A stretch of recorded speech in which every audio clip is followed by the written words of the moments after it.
في بداية سنين المراهقة والبحث عن المعرفة عن كل جديد بيكون عندنا عزيمة مش طبيعية اننا نعرف كل حاجة عن الجنس، مرورا بقى بسنوات الكلية ولما كنا بندرس الفارماكولوجي، وبالذات لما تيجي للتوبيك اللي هو بتاع موانع الحمل كان بيصادفنا كلمة كنا بنقف عندها كتير جدا اللي هي الكوندومز، الوقي الذكري، اللي هو ايه يعني؟ وساعتها كانت الإجابة انه حاجة كده زي الكيس بتتلبس في العضو الذكري عشان تمنع وصول الحيوانات المنوية او السائل المنوي للمهبل او بالاخص للبويضة عشان ما يعملهاش تخصيب. واتخرجنا من الكلية ونزلنا الصيدليات واحنا برضو كل اللي نعرفه من ايام الكلية هو ده واحنا صيادلة. تخيل بقى عريس جديد او ست قال لها الدكتور ما ينفعش تاخدي حبوب منع الحمل او اي هرمونات خالص، والوسيلة الوحيدة لمنع الحمل هي الوقايات الذكرية. هي منظرها كده في الصيدلية زي ما انتم شايفين. اختار اي واحد. الفرق ما بين كل الانواع دي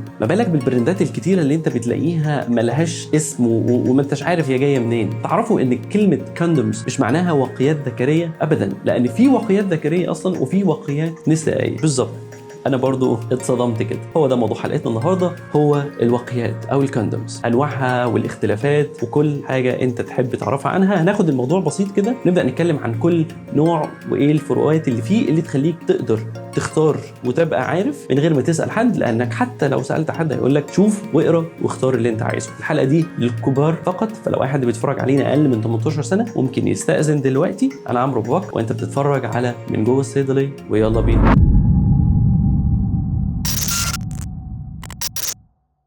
الفرق ما بين الوقايات الذكرية والنسائية هو زي ما هو باين في الصورة كده، مش هنتكلم فيه كتير. الوقي الذكري ده بيتلبس في العضو الذكري أثناء الانتصاب، أما النسائي في حاجة زي نفس الكيس كده بس ليها حلقة من قدام بيتم إدخاله داخل المهبل للسيدة. هل الكوندومز دي حاجة جديدة عن العالم يعني؟ هقول لحضرتك لا. الكوندومز تقريبا معروفة من قبل القرن ال 18، وقتها كانوا الناس بيستخدموا أمعاء الحيوانات كده كوقايات، فضلوا ماشيين بيقلبوا كده في كذا حاجة لحد سنة 1920، لحد ما أول شركة بدأت تصنع الكوندومز من المطاط اللي هو شبه اللاتكس اللي موجود حاليا. ومع اكتشاف الإيدز سنة 1918 كانت النقلة النوعية لصناعة الكوندومز في العالم، لأنه ساعتها كانت كل وسائل الإعلام في العالم كله بتروج لاستخدام الكوندومز بحيث إنه هو يمنع نقل الأمراض اللي بتتنقل عن طريق الجنس. وفضلت صناعة الكوندومز في ازدهار مش طبيعي لحد كانت بتتباع في السوبر ماركت في الشوارع لحد سنة 1994. وقتها بدأت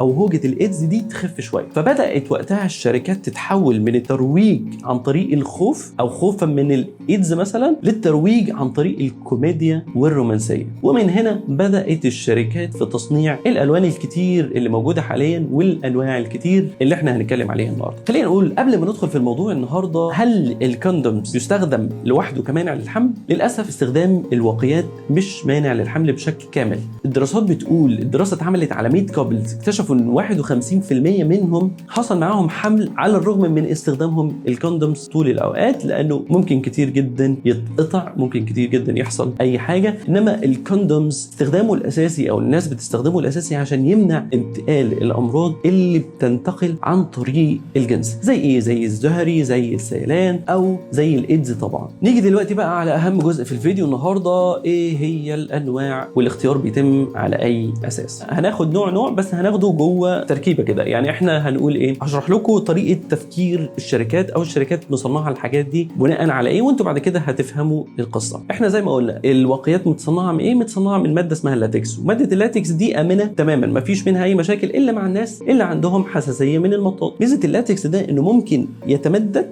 لحد 8 مرات قبل ما يتقطع، عشان كده الناس بتفضله او الشركات بتفضله. كل الانواع بيجي معاها زيت من جوه، الزيت اللي جوه ده مش زي الزيت العادي، لان الزيت العادي بيسبب قطع الكوندومز، لكن بيجي معاها حاجه اسمها زيت السيليكون. الشركات لما جت تصنع خدت في بالها 3 وجهات نظر. وجهه النظر الاولى الناس اللي بتستخدم الوقايات الذكريه عشان خاطر الامان، اللي هو عشان خاطر كمانع للحمل، فكل اللي يفرق معاهم الناس دي الكواليتي، يفرق معاهم الكفاءه والجوده، يفرق معاهم ان الواقي الذكري ده ما يتقطعش. عشان كده السمك بيختاروا سمك الواقي الذكري ده بيكون كبير، وبتلاقي العلبه مكتوب عليها مثلا اكسترا سيف مثلا، فانت بتلاقي السمك الكبير ده بدوره بيقلل الاحساس وبيقلل المتعه، بس الناس دي ما عندهاش مشكله، بيدوروا على ايه؟ على الامان. وجهه النظر الثانيه بتقول ان المتعه اهم، علشان كده بيدوروا على واقيات بتكون سمكها قليل، لان يفرق معاهم ان هم بس ما يتعودوش، لكن في نفس الوقت هو عايز يحس بكل للحظه. بيكون في شويه خطر ان الكوندومز ده ممكن ينقطع من الضوفر او البيرسينج، الناس اللي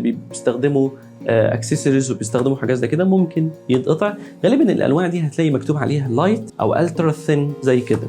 وجهة النظر الثالثة دي بتهتم بقى بالدلع، غالبا الناس دي بتكون بتدور على حاجة جديدة علشان يستمتعوا أكتر. الأنواع دي غالبا بيبقى مكتوب عليها مثلا رومانتك أو فليفرز، ودي غالبا بتيجي ليها طعم الفواكه. النوع ده معمول للناس اللي بتمارس الجنس الفموي أو حابة تمارس الجنس الفموي وخايفين من انتقال الأمراض أو عايزين يضيفوا نكهة أو متعة معينة أو يغيروا الروتين. لنفس الفئة دي بتنزل أنواع تلاقي مكتوب عليها مضلع، ودي بيبقى الواقي الذكري عادي لكن من بره بيبقى عليه خطوط بالطول، وده معمول عشان يزود المتعة للطرف الثاني في العلاقة، حاجة كده تزود الإثارة، تعمل ستيموليشن. وزيها برضو حاجات تلاقي مكتوب عليها مثلا warming pleasure. النوع ده بيبقى معمول عشان يخلي الطرف الثاني يحس بسخونة في العلاقة من خلال 3 حاجات: شكل الواقي الذكري بيكون مقلم، وبيكون عليه نقط من بره عشان يزود الستيموليشنز والإحساس يبقى واخد أكتر من شكل، وبيبقى المزلق اللي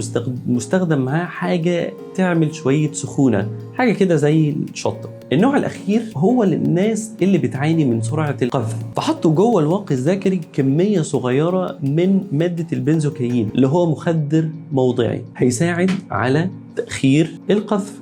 ده كان موضوعنا النهارده عن الكوندومز. تعالوا نلخص الموضوع كده ونقول احنا قلنا ايه. الانواع اللي موجوده هتلاقي يا اما كلاسيك اللي هو الانواع العاديه ما فيهاش اي اختراع، النوع الثاني هتلاقي اللي هو بيبقى مكتوب عليه سيف او اكسترا سيف، ده هتلاقي سمك الكوندوم فيه عالي. النوع الثالث ثين بيبقى للناس اللي مش عايزه تحس ان هي لابسه كوندومز وعايزه يبقى احساسها عالي طول الوقت، بتبقى سمكه قليل. نوع الدلع للرومانسيه هو الرومانتك، يدي احساس سخونه عند السيدات. النوع الرابع بنقول عليه البرفورمانس، بيشتغل شويه على تأخير سرعة القذف. أتمنى الفيديو يكون جاوب على أسئلتكم وغطينا الموضوع بشكل شوية احترافي. احنا ما كانش ينفع نتكلم بشكل كبير في الموضوع، لكن أعتقد دلوقتي أنت ممكن تدخل الصيدلية وأنت عارف، لو بصيت على العلبة هتبقى عارف العلبة دي فيها إيه اللي أنا هستفيده منها. دمتم بصحة وعافية، والسلام عليكم ورحمة الله وبركاته.